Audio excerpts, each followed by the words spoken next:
Wow, sana all 30 billion pamasko ng Saudi government. Ayan, so ano kaya mayroon ng ating Pangulo ng Republika ng Pilipinas na si President Ferdinand Bongbong Marcos Jr. Ayan, so sa ginanap na APEC Summit, no, ay nagkaroon ng bilateral discussion ang Crown Prince ng Saudi Arabia na si Mohammed Salman at ng ilang opisyal ng Saudi Arabia. Kasama siyempre ang ilang opisyal ng pamahalaan ng Pilipinas, kasama si Ginang Susan Ople. Ayan, so matagal di umanong pinaghandaan ng Saudi Arabia ang pagkakataong ito at sinurpresa nga niya ang Pangulo ng Republika ng Pilipinas dahil bago maganap, 3 araw bago maganap ang bilateral discussion na ito ay pinag-isipan na at nagdesisyon na ang Saudi government na magkakaloob ng 2 billion riyals, no, sa mga OFWs na nagtrabaho sa kanilang bansa noong 2015.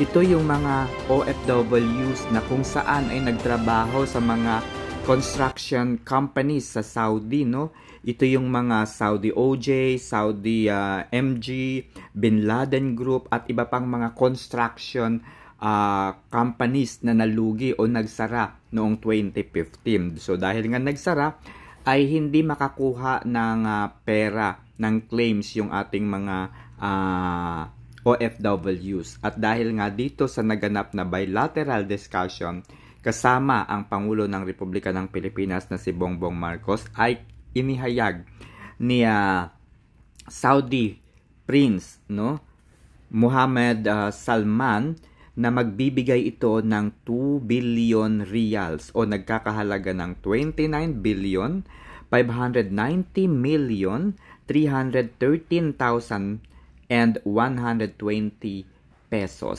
So kulang-kulang halos 30 billion Philippine pesos ang matatanggap ng ating mga OFWs. Napakagandang balita ito, mga kaibigan, mga katungkod.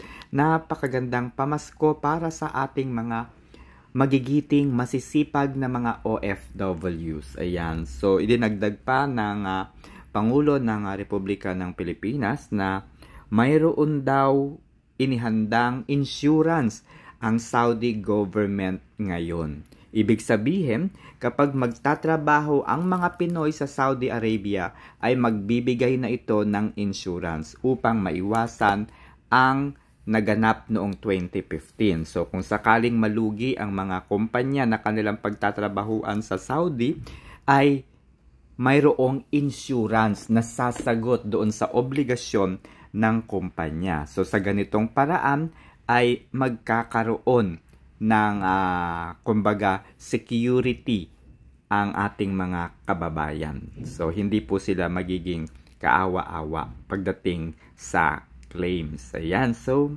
maraming salamat Saudi government for this generous and for this Christmas gift to OFWs.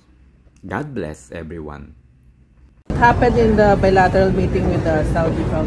Well, we just had a bilateral meeting with His Royal Highness and Prime Minister, the Crown Prince and Prime Minister Mohammed bin Salman of the Kingdom of Saudi Arabia.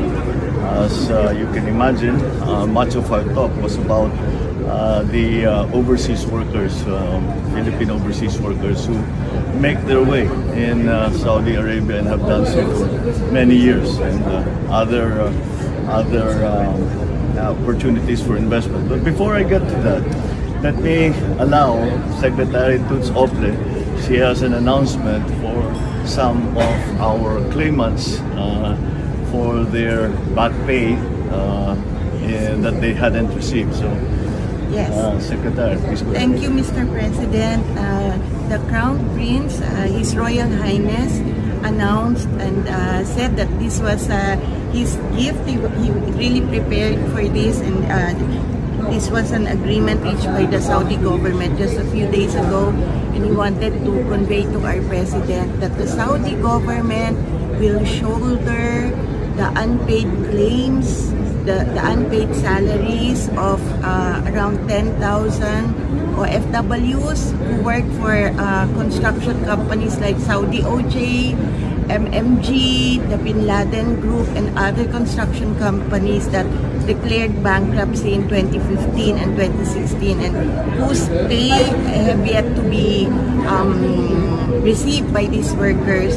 So they have set aside 2 billion riyals to help our displaced workers. So this is really good news, and we thank Saudi Arabia. Napakagandang balita talaga, at mabuti pinagandaan talaga tayo ni Crown Prince.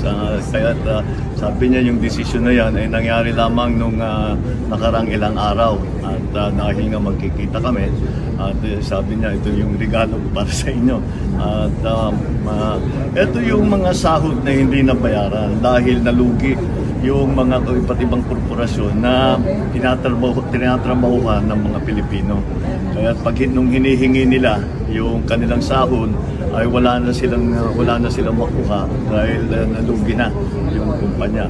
Ang kasunod pa ron, nakausap pa namin yung Minister of Labor. Yes. Na sabi niya sa susunod, para hindi na raw mangyari ito, lahat ng mga pupunta sa Saudi Arabia ay magkakaroon na ng insurance. Sila mismo magbibigay ng insurance kung sakali man mangyari ulit yan na malugi yung korporasyon na tinatrabahuan nila at hindi nila makuha kanilang sahod, yung insurance ang magbabayad.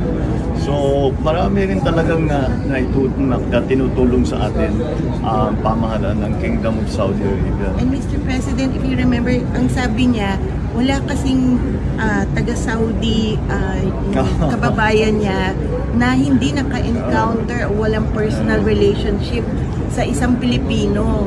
Kahit daw siya, sabi niya, second mother niya yung nag-alaga sa kanya. Kaya sabi niya, kailangan nang babalik ng Pilipinas. Kaya yes, that will be very good kung makabisita sa atin si Crown Prince. At hindi lamang tungkol sa mga labor, pati na yung mga investments na pwede natin gawin. Napag-usapan namin ng energy, dahil alam naman natin ang largest producer ng petroleum sa buong mundo ay Saudi Arabia. At tinulungan tayo ng Saudi Arabia noong 70s and 80s nung nagkaka-oil crisis. Kaya baka sakali naman ay tayo ay maaaring makiusap muli na tulungan ulit tayo. Thank you.